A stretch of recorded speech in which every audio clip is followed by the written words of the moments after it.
Hey, it's Joe Amoia, the Ambassador for Love. And today I want to talk about something that I see and hear all the time. Now, if you've ever dated a guy or been in a relationship with a guy where everything was good in the beginning, he was saying and doing all the right things, but then things changed and he stopped doing those things. He stopped being the person that maybe you fell in love with. But you stayed because you saw it in him. You knew he did it. You knew he had the potential, but something happened and something changed. And so your mind keeps going back to how it was in the beginning. Well, I want to use a little scenario, a little story that will really help get this point across. So let's imagine that you're trying to create this great relationship, but instead of creating a great relationship, you want to get to the Olympics and you want to be on the mixed doubles Olympic team and you want to win the gold medal.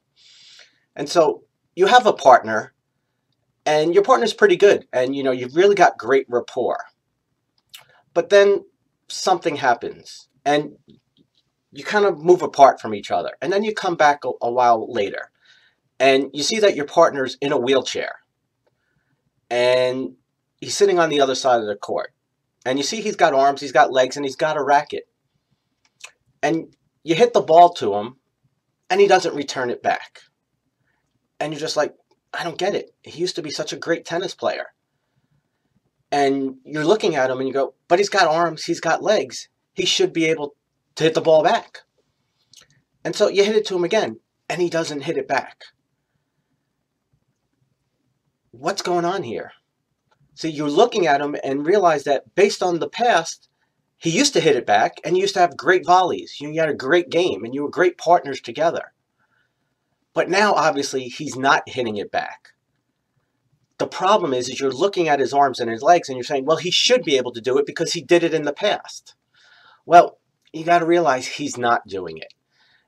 And what I really want you to get is that it's got nothing to do. You can tell him to hit it back. You can give him all the signals and you can make all the excuses in the world. He's either going to hit it back consistently or he's not.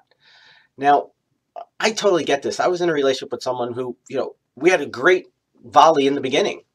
And then all of a sudden, she wasn't hitting it back. And I saw that potential in her.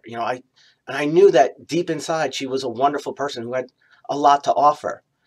But ultimately, what I was experiencing in the relationship is that my tennis game sucked. I wasn't having the experience that I really wanted. And no matter what I said, no matter what I did, it never led to the experience that I really wanted. But I used all those stories from the beginning. I used, the potential because she had the arms and the legs, or she would give me those little crumbs every now and then. So I want to talk about something that I call emotional paralysis. And what that is that when you're with a guy who's not giving you what it is that you want at the level you want, you've got to literally look at them as if they're in a wheelchair. You may think they're capable of it just because they look like it or just because they did it in the past. But just like a person who's a quadriplegic or paraplegic is paralyzed, they don't have the physical ability to do the things that they look like they could do because they have arm and legs. That's the way you have to look at some of these guys. It's just emotionally, they're paralyzed. No matter what they say, they can't deliver the goods. Their actions don't consistently give you what it is that you need in order for you to be happy and fulfilled. So what I'd like you to do is simply realize that you have a choice. Okay? You can continue to hit the ball back and hope that he's going to hit it back to you and you're going to make the Olympic gold medal team. But the reality is he's not. So what I did in my life is that when I was facing a new partner, and I hit it to him once, and I didn't hit it back. I was like, okay, maybe they're just having a bad day. One time. But if I hit it again and saw that it wasn't coming back and we weren't having a good volley, then I realized this isn't the person for me. I'm not going to hang around. I'm not going to fix them. I'm not going to love them and show them the way.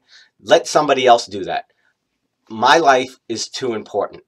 And so it's what I call practicing healthy selfishness, is realizing that who you are and your life is much more important than anything else. And the only way you can get what you really want is to first honor and value yourself first. So I know I threw a lot at you today, and I really want you to go back and look at this, because one of the biggest mistakes that I see, women making is that they keep going back to these guys who had great potential in the beginning, or they see them as having these capable skills because they did, brought flowers, they said all the wonderful things, they showed up when they said they were going to show up in the beginning. But let's be real. In the beginning, everybody's on their best behavior.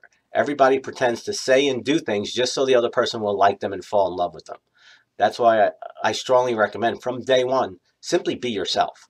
Show up as the best you can be, and the right guy is going to love, honor, and value you for that awesome woman that you are. Really hope this helps. As always, I'd love to hear your comments and feedback. If you know someone who can benefit from this, maybe they're dating a guy who's, emotionally paralyzed, you might want to forward this to him. It might save them a lot of trouble. I'll see you next time. God bless.